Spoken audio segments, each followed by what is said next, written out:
બધા મિત્રોને જય વડેચીમાં જય શ્રી કૃષ્ણ। આજના બ્લોગમાં તમારું સ્વાગત છે મિત્રો।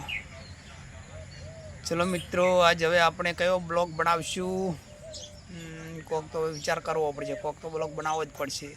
ચલો આપણે હવે આજ તો ઢોરાનો બ્લોગ બનાવીએ। ચાલો, આ છે મુન્નીબેન। જો મુન્નીબેન રોજ એમને આજ ધંધો છે સવારમાં ઉઠીને ચા પીવો, ચા પીને લેસન કરવું, ચોપડી વાંચવું, ભણવા જાવ હોજ ને આવો તો ડાયરેક્ટ પણ એમને ચોપડી જ વાંચવાનું, લેસન જ કરવાનો આ ધંધો જ છે એમનો। ચલો આપણે આગળ જઈએ। હવે હું તમને અમારા ઢોરા બતાવું।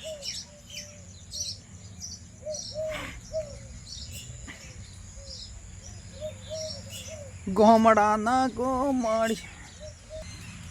ચલો મિત્રો, આ છે અમારી ગાય।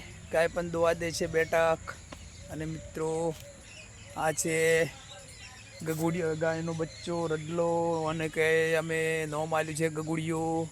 આ છે અમારો ગગડિયો, કેવો લાગે છે તમને મિત્રો જુઓ।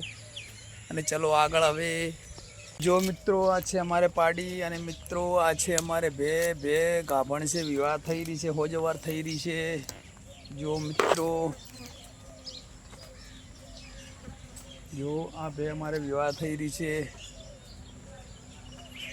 અને મિત્રો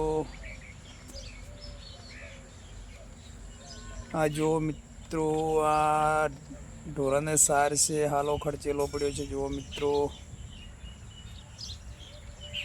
એટલે ઢોરાને મિત્રો સારના તો જલસા છે। સૂકા ડોકા બાજરીના હોય છે, મગફળીની ચાર હોય છે, પછી લીલું ઘાસ વાવીએ છીએ, રજકા બાજરી કહીએ, શિયાળે ચીકુડી કહે। એટલે ઢોરાને તકલીફ, ખાવા પીવામાં તકલીફ નથી પડતી। ખાવા પીવાનું ઢોરાને ઘણું છે। અને મિત્રો જો આ ઘાસ વાયેલી છે, રજકા બાજરી વાળી છે, ઢોરાને આખું કટકી રજકા બાજરી કરેલી છે ઢોરા માટે। અને ચાલો મિત્રો, હવે આપણે જઈએ। અને મિત્રો ઢોરા માટે બીજી મકાઈ પણ વાયેલી છે।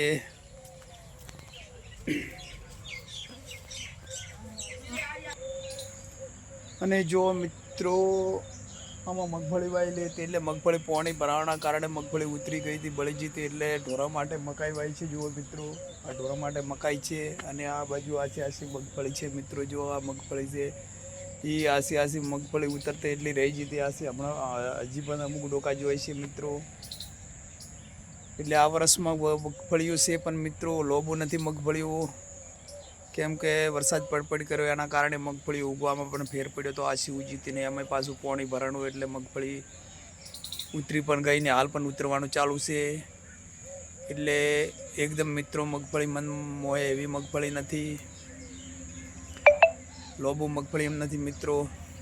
એટલે પણ મગફળી હવે આવી મગફળી ભગાય તો ના મિત્રો। એટલે મગફળી જે મળે તે ખર્ચા જેવું જ નીકળશે કે।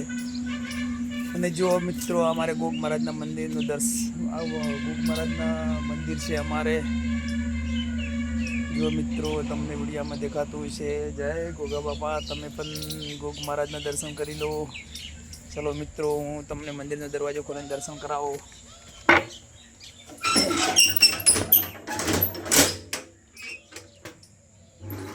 જો મિત્રો, આ ગોગ મહારાજનું મંદિર છે, તમે પણ દર્શન કરી લો ગોગ મહારાજના। જય ગોગા બાપા।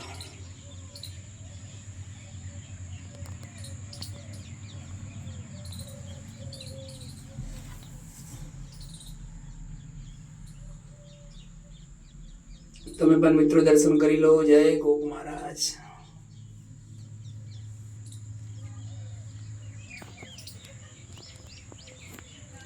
મિત્રો પણ તમે પણ દર્શન કરી લીધા હશે।